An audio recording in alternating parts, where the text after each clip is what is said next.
મિત્રો, ગીત ગઝલ યુટ્યુબ મારી ચેનલ પર રજૂ કરું છું એક કાવ્ય. આ કાવ્ય ખુમારીભરું કાવ્ય છે.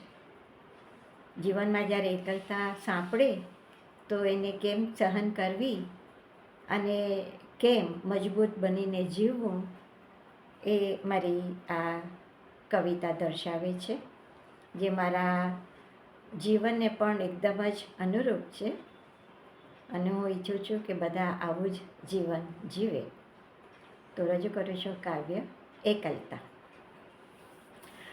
પામવી છે એકલતા કોઈ આપે તે પહેલાં.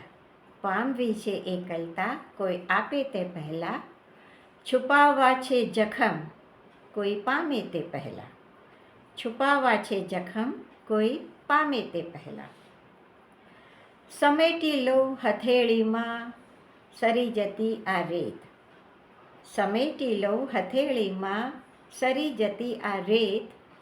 બાંધવા છે મિનારા હેતના તૂટે તે પહેલાં.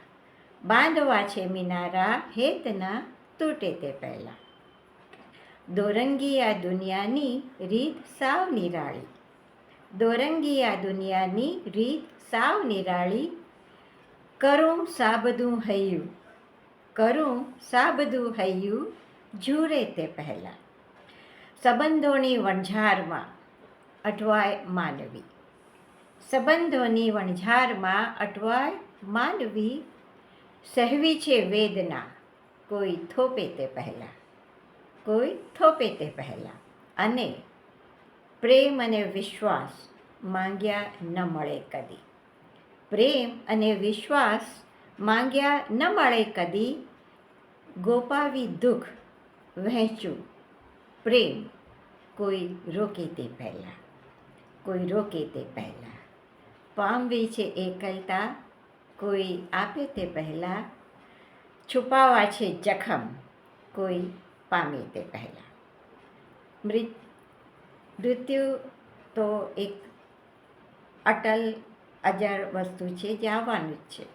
પણ આપણે જ્યારે એકલા પડીએ તો એને કેવી રીતે સહન કરવી, એકલતા, એ આપણા પર જ આધાર રાખે છે.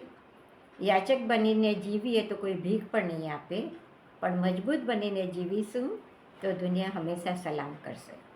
તો મિત્રો, મારી આ કવિતા જો આપ સૌને ગમી હોય તો જરૂરથી એની વહેંચણી કરજો. સૌ મિત્રોને મોકલજો. મારી યુટ્યુબ ચેનલને લાઈક કરજો અને સબસ્ક્રાઈબ બટન દબાવજો. આજે દેવ દિવાળી પણ છે. નવા વર્ષની આપણા નવા તહેવારો, નવા પ્રસંગો ઉજવવાની શરૂઆત આજથી થાય છે.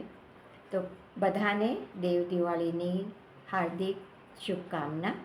તો મિત્રો, મળીશું આવતા સોમવારે. ત્યાં સુધી bye. Shaila Munsha from Baroda. See you. Bye by.